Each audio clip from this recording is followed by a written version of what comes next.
جہاں پہ مسجد کو شہید کیا گیا تھا اسلام آباد میں، وہاں پہ لبیک والے پہنچ چکے ہیں الحمدللہ، ہم یہاں پہنچے ہیں اور اپنے اولاد بچوں کے ساتھ پہنچے ہیں انشاءاللہ تعالی۔ اس فرونیت حکومت کو ہم اتنا بتانا چاہتے ہیں کہ بابا جی فرمایا کرتے تھے دین کے ساتھ جس نے بھی چھیڑ چھاڑ کیا وہ کبھی بچا نہیں ہے، تو انشاءاللہ تم بچو گے نہیں، تمہارا نام و نشان نہیں رہے گا، تم نے اللہ کا گھر جو ہے شہید کیا ہے۔ تو یہ دیکھ سکتے ہیں یہ فورسیں لگی ہوئی ہیں ساری۔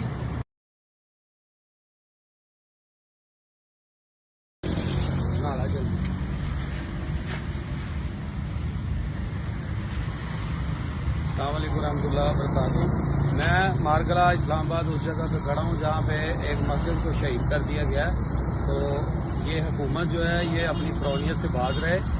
تحریک لبیک پاکستان ہر جگہ پر جہاں بھی اسلام کے ساتھ چھیڑ چھاڑ کیا جائے گا وہاں اپنی اولاد جان مال اولاد کے ساتھ حاضر ہے۔